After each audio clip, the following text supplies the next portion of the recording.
El fin de semana se han registrado varias noticias vinculadas a la economía. El gobierno llevó adelante un gabinete ampliado el sábado, donde el tema central fue justamente la economía. Ayer domingo se aprobó la ley del oro en diputados. ¿Qué viene después? ¿Qué viene después sobre todo del gabinete ampliado? Tras la lectura de las conclusiones o en la misma lectura de las conclusiones, el vocero presidencial Jorge Ritter anunciaba, por ejemplo, una reunión con el Pacto de Unidad. Para hablar de estos temas lo hemos invitado. Vocero, ¿cómo está? Jorge, ¿cómo está? Muy buenos días. ¿Cómo le va, Raika? Un cordial saludo para usted. Siempre un gusto estar en su programa. Y un saludo para todo el departamento de Chuquisaca. Voy a empezar por lo último, por la ley del oro. Permítame preguntarle esto. ¿El gobierno ha recibido con alivio la aprobación en la Cámara de Diputados de la norma?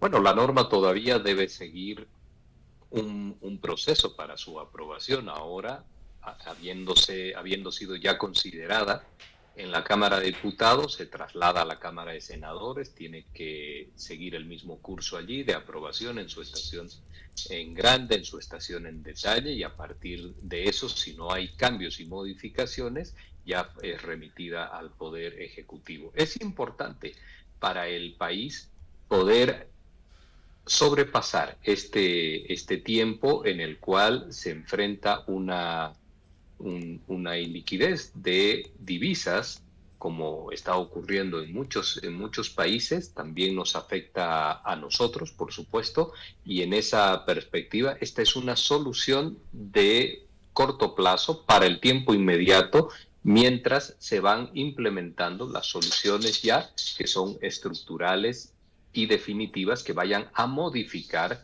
nuestra economía en lo que significa salidas de divisa o afectación de divisas. Por ejemplo, le hablo ahí, Raika, de el tema de las subvenciones. El tema de las subvenciones se va a lograr paliar a través de la implementación de plantas de producción de biodiesel. Esta es una solución de largo plazo porque lleva un tiempo poder implementar, pero vamos a producir nuestro propio biodiesel, que es algo necesario para que la industria de nuestro país se pueda abastecer de este hidrocarburo, de este combustible, sin tener que recurrir a compra en el exterior. Y esa compra en el exterior genera una afectación, por supuesto, un uso y un gasto de divisas. Entonces, el objetivo es que esa cantidad de recursos que ha oscilado en un monto importante no tenga que ser ya destinada a la compra de hidrocarburos. Estas son las medidas que se están tomando y la ley del oro lo que va a permitir es poder convertir en divisas, trabajar para obtener liquidez de forma tal de que podamos ahí tener una solución por un espacio de tiempo importante. Ahora, justamente los críticos de la norma, analistas, economistas, reclamaban esto, soluciones estructurales. Decían, si no hay soluciones estructurales, el disponer la venta del oro supone vender las joyas de la abuelita. Se ha usado mucho ese término. ¿Qué responde usted a esto? Eso es no comprender cuál es la lógica de lo que se está haciendo y trabajando. La ley del oro no significa únicamente una autorización para poder convertir en divisas, en dólares, para que la gente nos entienda de manera rápida, solo el oro que tiene hoy en día el país como reserva internacional, sino que usted también va a poder adquirir de los productores nacionales el oro que se produce, el oro que se va obteniendo en Bolivia, lo va a poder comprar, lo va a poder certificar, va a poder aumentar las reservas internacionales del país en oro y cuando el caso sea necesario también va a poder realizar operaciones que puedan establecer su liquidez en divisas. Entonces no es que usted tiene un stock, lo vende y nunca más tendrá oro como reserva internacional, no ocurre aquello, sino que usted puede ahora comprando con moneda nacional, compra la producción de oro local, esa producción de oro local, como le señalaba, la tiene que hacer certificar bajo determinados estándares y con eso va a tener mayores reservas de oro. Si llega un caso, una situación de urgencia como la que atraviesa hoy en día el país en tema específico de liquidez de acceso a la divisa norteamericana, entonces usted ahí ya tiene una posibilidad de operar rápidamente. Es un camino para poder también acrecentar las reservas en oro, pero estar previsionado ante cualquier situación de coyuntura en la cual el país tenga una necesidad urgente de poder monetizar aquello. Obviamente, quien habla de la venta de las joyas de la abuelita está haciendo ahí, con mala fe y con una mala intención, una asociación para generar temor en la gente. Pero no es el concepto, no es lo que va a ocurrir. Lo que se busca, como le acabo de decir, es poder comprar, adquirir la producción de oro local en el país, certificarlo, aumentar las reservas y cuando sea necesario, también poder monetizar las mismas. Paso a preguntarle del gabinete ampliado. El gabinete ampliado fue un primer paso en el plano político para limar estas diferencias que hay en el movimiento al socialismo. Le pregunto esto porque uno de los anuncios que incluyen estas conclusiones del gabinete ampliado es el anuncio, el anticipo de una reunión con el Pacto de Unidad. Efectivamente, se va a llevar adelante una reunión con el Pacto de Unidad, las organizaciones sociales que la componen, las entidades matrices, para poder tener una visión acabada primero y que ellos también lo tengan en conocimiento pleno y absoluto de lo que se está haciendo, de lo que se está trabajando. Este camino de diversificación de la economía, del proceso de sustitución de importaciones, de cómo enfrentamos también esta coyuntura de iliquidez que tiene el país en lo que hace a estrictamente acceso a la divisa norteamericana. Entonces, con todos ellos, más los criterios que el Pacto de Unidad, su dirigencia, sus bases, etcétera, puedan generar, puedan expresar, pues entonces continuar el camino de fortalecimiento de la economía. Lo que se quiere es que haya un soporte social importante de respaldo y de miradas que acompañen el proceso de manejo de la economía. Nosotros el día sábado comprendemos de que hay una intencionalidad de generar sensaciones de una crisis que podría ser irreversible. Esto lo escuchamos en el día a día, con argumentos, con fundamentos muy básicos o fundamentalmente con apreciaciones subjetivas. Pero lo importante es que haya un abanico de respaldo social que pueda acompañar a aquel. Justamente se señalaba a la derecha, interna y externa, nacional y del exterior, como la responsable de instalar esta idea de crisis, decía usted en la lectura de las conclusiones. Ahora, ¿qué pasa con lo que está sucediendo en el plano interno? Y le pregunto esto, por ejemplo, porque ayer, tras la aprobación de la ley del oro, entre los críticos no solamente estaban los diputados de oposición, sino también estaban diputados del movimiento al socialismo de la ala leal al expresidente Evo Morales. Acá es importante algo en beneficio y en función del país.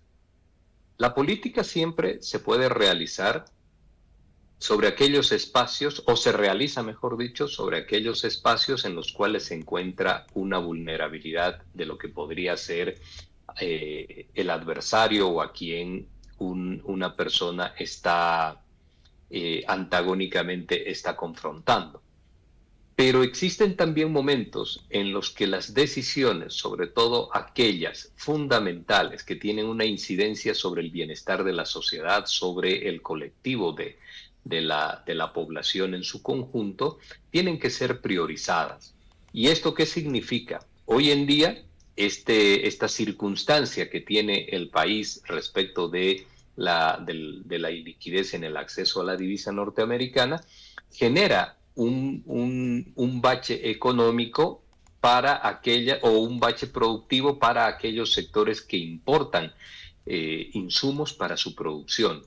Genera también la misma afectación para las exportaciones y, por supuesto, para todos aquellos ya bolivianos que tienen actividades menores en cuanto a comercio, en cuanto a internación de productos, compra de productos en el exterior, etcétera, que va ralentizando o va llevando a un ritmo más lento su actividad. En esa perspectiva, el país tiene que tener soluciones. Una solución es la ley del oro. El hecho de que el país, la economía nacional, los sectores productivos, los sectores exportadores lo requieran, no tiene que ser utilizado como un elemento para politizarse y a partir de ello tratar de ganar unos espacios más, unos espacios menos o construir una crítica. Hay muchas temáticas, Raika, para poder hacer política, pero también hay algunos aspectos que son de necesidad urgente para el país. Y en esa necesidad urgente hay que saber siempre priorizar lo que requiere la sociedad por encima de lo que pueden ser las miradas personales, las miradas de grupo, las miradas cortas, que están buscando priorizar, como le decía, el aspecto de poder avanzar unos metros políticamente. Y en ese sentido es muy importante para el país porque lo están esperando distintos actores, actores económicos, productivos, el Estado Nacional, la sociedad en su conjunto, la tranquilidad del boliviano y la boliviana, están esperando de que este hecho de se necesite o no, en algunos casos de forma ya individual, dólares y divisas en el país, pues están esperando que tenga ello una solución. Y hoy la solución de corto plazo, inmediata, es la ley del oro, porque esto le permite a usted, como uno más de los elementos de las reservas internacionales, lo que le permite es poder monetizar, comprar, operar con el oro local de la producción nacional para que podamos fortalecer las reservas internacionales. Eso está por encima de lo que son las miradas ya partidarias. Volviendo a lo que viene después del gabinete ampliado, de la aprobación de la ley del oro, nos decía, se va a empezar a trabajar en el biodiesel, es un plan ya anunciado por el gobierno, es un plan a largo plazo. A corto y a mediano plazo, ¿qué es lo que viene? En el plazo inmediato, con la ley del oro, usted va a tener la posibilidad de dar una solución, una tranquilidad plena al tema del abastecimiento de acceso a la divisa norteamericana, con el tema de la ley del oro. Porque usted compra en bolivianos, establece las certificaciones que corresponden y posteriormente ya puede operar con el oro certificado. Esto nos va a permitir retomar un nivel de divisas importante para poder abastecer el requerimiento del país, de los sectores importadores, exportadores y otros. Número uno. Y también, por supuesto, la compra de combustibles. Número uno. Número dos, hay un conjunto de préstamos que tienen que ser liberados desde la Asamblea Legislativa y que también van a ingresar al país una cantidad importante de divisas, de forma tal de que esto también va a paliar de manera importante, como le digo, va a paliar este requerimiento y estas necesidades. En el largo plazo está ya la necesidad de que nuestro país sea productor de diésel, que ya no tengamos que adquirir afuera el combustible para poder adquirir afuera y erogar una cantidad importante de divisas. El presidente ya ha dado inicio a la construcción e implementación de 2 plantas de biodiesel, esto es importante, de forma tal de que Bolivia en el tiempo vaya gradualmente siendo productor de su propio diésel, de manera tal de que ya la subvención no tenga que estar puesta de manera crítica para la economía nacional, puesta en la adquisición de combustible. Ahora acá hay una cuestión, Raika, que es importante mencionar. Si nosotros liberamos de la subvención el precio de los hidrocarburos en el país, ¿qué es lo que va a suceder de forma inmediata? Va a suceder de que los precios se van a incrementar. Sube la gasolina, sube el combustible, sube el diésel, pues inmediatamente los productos de la canasta familiar, subirá el transporte, subirá el pan, subirán los alimentos, subirán los servicios, etcétera. Y ese incremento va a generar como efecto inmediato que haya un mayor crecimiento de la pobreza en el país, porque los ingresos de la gente no suben en la misma proporción. Si los ingresos de la gente no suben, entonces afectamos el ingreso, la capacidad adquisitiva del ingreso del boliviano, de su sueldo, de sus actividades productivas con las cuales, o comerciales con las cuales gana su plata para mantener sus familias. Y con ello estamos generando un daño donde el peso mayor se lo traslada a la población. ¿Y eso qué genera a su vez? Pues sin lugar a dudas un malestar social, una inestabilidad social, una molestia de parte de la población que seguramente los sectores de la derecha conservadora de nuestro país pretenden de que se genere ese clima, por eso que piden reiteradamente que se levante la subvención, para que haya un clima social de convulsión y por supuesto ese es el final de cualquier gobierno que tome esa medida. Y a propósito de esto último que decías, advertencia del clima de convulsión, ¿cómo ven este momento al país? Porque hay movilizaciones en curso y hay además anuncios de futuras movilizaciones, sobre todo enfocadas a las leyes que están en este momento en la Asamblea Legislativa, al tema de la gestora pública. ¿Cómo ve el gobierno el panorama conflictivo en el país? Hemos podido observar nosotros desde el año 2021, noviembre de 2021, con motivo de un conjunto de leyes también, donde estaba esta ley de investigación de fortunas ilícitas que van a financiar actividades de terrorismo, que patrocinan la presencia del narcotráfico, porque en carencia de una norma, por supuesto que allí la actividad ilícita encuentra el escenario ideal para desarrollarse. El 2021 sucedió esto y hablaba básicamente esa derecha conservadora, muy radicada en un pequeño grupo de Santa Cruz, hablaban de luchas por la libertad, por la democracia, por la justicia. El pasado año hemos tenido un escenario similar, pero ya el pretexto de movilización no era la ley de investigación de fortunas ilícitas, sino el censo. Fíjese usted, Raika, que el día de hoy no hablan del censo, no participan del censo, no expresan sus preocupaciones del censo, al cual asociaban con libertad, con democracia, con justicia, con poder vivir dignamente, etcétera. Hoy el pretexto aquel, porque el censo va avanzando, el pretexto aquel ha quedado de lado. Y encuentran en este momento dos elementos. Uno, la materia económica. Dos, el tema de la gestora fundamentalmente, para tratar de ver, de hacer nuevamente política opositora y, lo que le decía hace un momento, avanzar unos metros en la búsqueda de tener algún resultado de orden electoral mucho más de expectativas de lo que hoy en día pueden tener.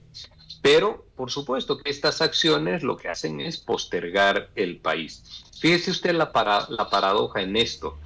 La gente que hoy en día se opone a la gestora, a que seamos los mismos bolivianos quienes podamos administrar los recursos de la jubilación de nuestros mayores, pues eran los que se oponían hace 20 años atrás a aquello que, 20, 25 años atrás, a aquello que era la privatización de la administración de el sistema de jubilación de nuestro país, cuando iban llegando las AFPs. Y hoy en día están defendiendo a aquello que ellos mismos se oponían, a la privatización de las AFPs. Y esto, sin lugar a dudas, muestra las verdaderas intencionalidades que se tienen en ello. ¿Cuáles son estas? Pues no es otra cosa más que generar climas de convulsión, de inestabilidad política, social, económica, para que con ello puedan construir sus perspectivas políticas. Esto está ocurriendo en el país. Es parte, si usted quiere, también de la dinámica política, social de nuestro Estado. Somos una sociedad altamente politizada. Pero, por supuesto que eso siempre tiene una afectación sobre las capacidades del Estado, sobre la rapidez y la diligencia con la que debe actuar el gobierno nacional. Y esto pues genera unos climas que reafirman el incordio social social y político que a momentos se vive en Bolivia. Aunque esto tiene también que ver con la confianza y sectores, por ejemplo, como el magisterio, están reclamando una mayor participación social en la gestora. No hay un rechazo de plano, sí un rechazo a cómo está constituida ahora, pero he escuchado coincidencias en maestros, en médicos, de una mayor participación en la gestora. Bueno, pero eso está normado de cómo debe componerse ese directorio. No puede existir solamente que haya un sector beneficiado en la participación, la gestora, porque la Constitución Política del Estado lo señala, la Constitución del año 2009, la gestora, la administración de todo el sistema social del país, tiene que contar con lo que establece nuestra Carta Magna, tiene que contar con lo que es el control social, y en el control social pues estarán representados distintos sectores. Para ello, lo que ahí hace falta es tener capacidades de diálogo, no capacidades de movilizarse y capacidades de bloquear el país. Si la coincidencia es mayor, como usted bien señala, si la coincidencia es mayor en lo que significa el concepto y a la estructura de necesidad de funcionamiento del sistema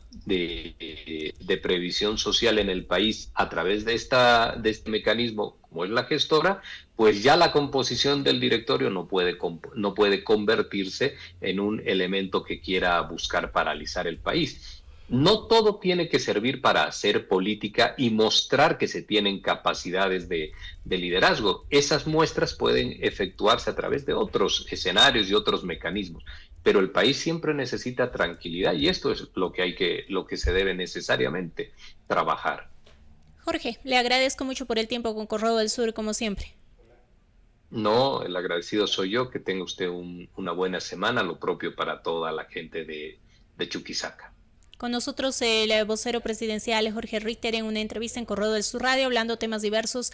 El gabinete ampliado que se ha llevado adelante el sábado, la aprobación de la ley del oro en la Cámara de Diputados y el panorama conflictivo en el país. Ha dicho Jorge Richter que después de la aprobación de la ley del oro en la Cámara de Diputados, esperan su aprobación en senadores, y que quienes afirman que el poner a la venta parte de las reservas del oro significa vender las joyas de la abuelita, están haciendo una lectura equivocada de la norma.